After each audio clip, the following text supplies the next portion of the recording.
নমস্কার বন্ধুরা, আমি সুমি। আপনারা দেখছেন সুমির রান্নাঘর। আজ দারুণ একটি রেসিপি নিয়ে চলে এলাম। আজ রান্না করে দেখাবো সরপুঁটি সর্ষে বাটা দিয়ে। চলুন তাহলে রেসিপিটি শুরু করা যাক। তার আগে আমার ভিডিওটি যদি ভালো লেগে থাকে চ্যানেলটিকে সাবস্ক্রাইব করে পাশে থাকবেন। চলুন তাহলে রেসিপিটি শুরু করা যাক। প্রথমেই আমি কড়াইটি বসিয়ে নিয়েছি। কড়াইটি গরম হয়ে গেছে, দিয়ে দিলাম তেল। রান্নাটি সাদা তেলে করছি, আপনারা চাইলে সর্ষের তেলে করতে পারেন। আমি মাছগুলি ভেজে নেব। মাছগুলোকে আগে থেকে নুন হলুদ মাখিয়ে রেখেছিলাম। একে একে মাছগুলি ভেজে নেব। মাছগুলোকে সুন্দর করে ভেজে নেব, দুই পিঠ উল্টে লাল লাল করে ভেজে নেব। আপনারা চাইলে কাঁচা মাছও কিন্তু রান্না করতে পারেন, কিন্তু আমি ভেজে রান্না করছি। দেখুন মাছটি ভাজা হয়ে গেছে, তুলে নেব।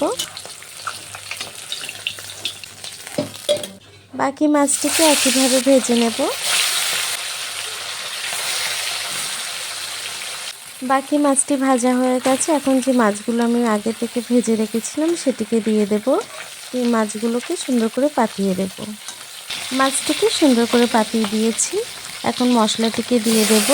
আমি সর্ষে বেটে নিয়েছি, তার মধ্যে নুন হলুদ দিয়ে মিশিয়ে নিয়েছি, দিয়ে দিলাম।